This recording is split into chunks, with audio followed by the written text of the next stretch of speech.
Le damos la bienvenida a la barra Mirador Universitario, la opción televisiva de la UNAM para la educación a distancia. En esta ocasión, pues vamos a tratar un tema que aparentemente está de moda, pero es un tema que nunca debió perder vigencia, es la implementación de controles internos de procesos administrativos que nos lleven al cumplimiento de objetivos, pero que consideren también el cumplimiento de las disposiciones fiscales. Entonces vamos a hablar del enfoque fiscal o de las consideraciones fiscales al implementar controles internos.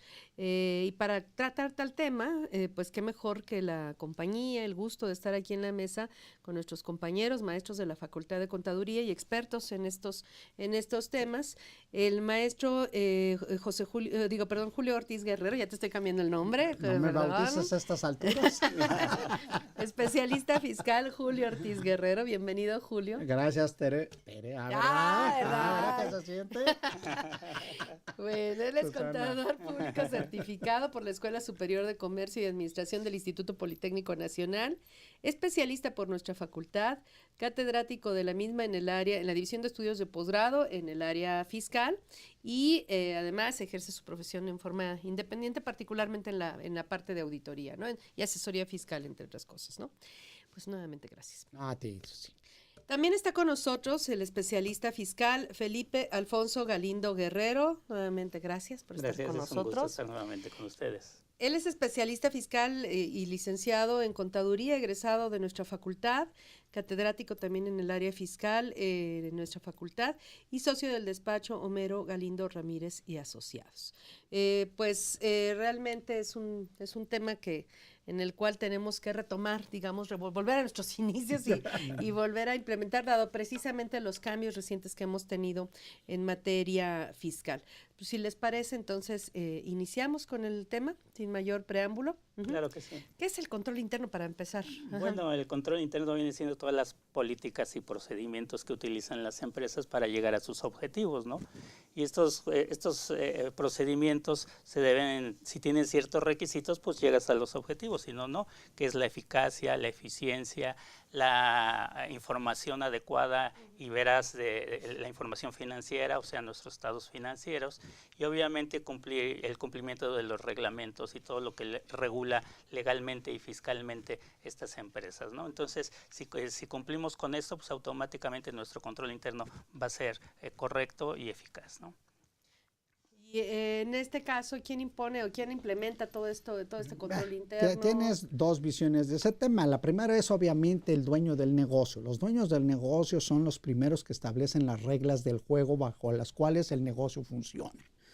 Cuando tú hablas del negocio pequeño, el dueño es el tipo que dice cómo hace que compra, cómo vende, bajo qué condiciones vende, cómo registra lo que vende, lo que compra, qué datos da y qué datos no da. Cuando se vuelve más amplio, más grande el negocio, entonces los socios lo que hacen es designan o un administrador único o un consejo de administración al que le dan instrucciones y le dicen qué es lo que quieren del negocio y entonces ahí se empieza a estructurar. Los consejos de administración nombran directores, los directores gerentes, encargados, etc. Entonces, en la medida que el negocio es más grande, la estructura viene desde los dueños hacia abajo y entonces lo que tratas es que después de abajo hacia arriba fluya información que permita saber si se cumplieron o no los objetivos de la dirección y de los propietarios. Entonces, esto en realidad quien pone las reglas del juego son los que administran el negocio. Ahora, en la medida que este administrador es más preparado o tiene más visión académica o tiene más necesidades de información y de regulación, entonces es como se van haciendo más controles. Pasemos del tema más básico, que es el señor que está en la calle y vende chicles. Ese tipo no necesita mayores controles porque él dice, yo sé cuántas cajitas de chicles compro, a cómo las vendo y cuánto me gano. El gobierno y el Estado puede intentar hacer que él le diga la información, pero ahora falta ver que lo haga, porque lo primero que le dice es, si usted es un RIF, tiene que hacer un librito y ahí me anota cuánto vendió el día de hoy y si usted vendió lo que vende en el día, me hace usted un comprobante y entonces yo me entero que usted vendió, ¿no? Y cómo cobró. Entonces, el del chiclero no te da crédito.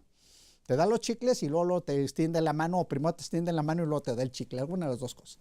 Cuando ya pasas a la tienda, se vuelve más complicado, porque vas a tener proveedores que te van a dar crédito y tú le vas a dar crédito, aunque sea por 2 días, 3 días, a tu cliente de la casa de enfrente, ¿no?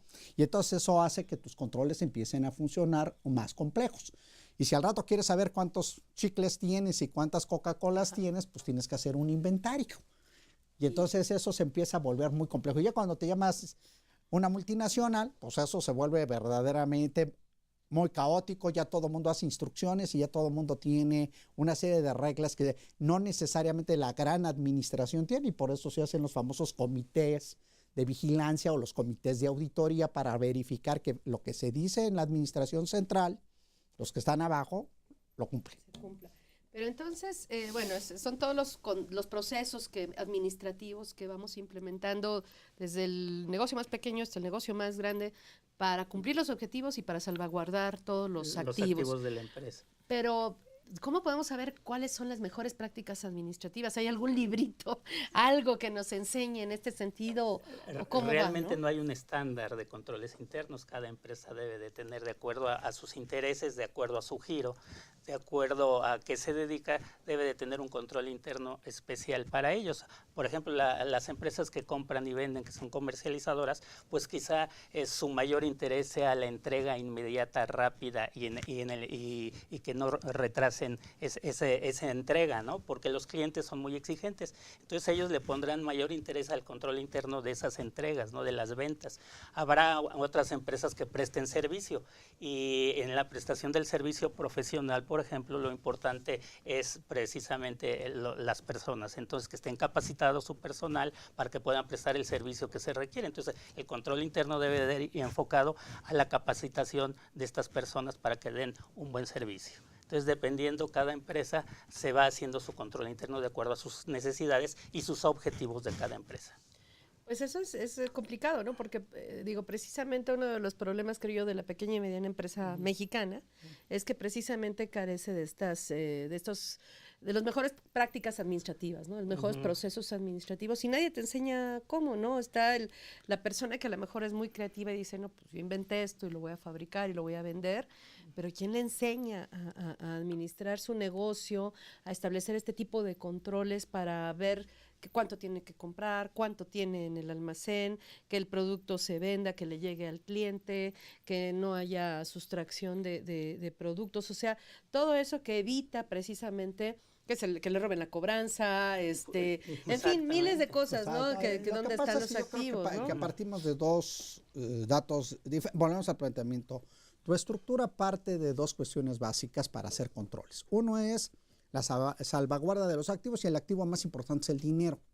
Entonces, los primeros controles que estableces tú son los del dinero. ¿Dónde anda el dinero?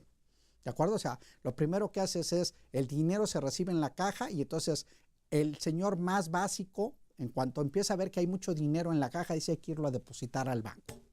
Y entonces necesita irlo a hacer. ¿En qué mundo? No, en el mundo real, aún los que lavan dinero tienen el problema exactamente de que tienen las montañas de dinero, y la pregunta es, el riesgo es muy alto de que pierdas el dinero. Entonces empiezas a establecer los controles para decir quién tiene el dinero de la caja. Y entonces el proceso básico es, oye, para ser simple, en un negocio familiar, si el dueño es el que está en la caja, él va a estar. Si llega el hijo, agarra el papá y lo primero que hace es, fírmale que te estoy dejando tanto dinero en la caja. Ese es el deber ser. No, ese es cuando tú... Hay muchos negocios donde se toman el dinero en efectivo, se lo gastan en mil cosas. Sobre todo familiares, negocios familiares. Por eso, pero vuelves al tema. Eso suena cuando tú dices, el señor le dice al hijo que puede hacer lo que quiera, pero cuando el señor empieza a entender de que de pronto le falta el dinero entre las ventas y lo que el hijo le da, entonces puede decirle, no, espérate, compadre. Tú podrás ser mi hijo, pero el dinero es el dinero, y me tienes que hacer cuentas del dinero. Bueno, y al rato son los inventarios, y así sucesivamente. Y vamos a hablar, qué bueno que tocas el tema del dinero, y si les parece ahorita después de la pausa, hablamos de las mejores prácticas que deben tener y las implicaciones fiscales de no tener esas prácticas, ¿no? Claro. Pero vamos a nuestra cápsula infofiscal. Continúe con nosotros después de esta pausa.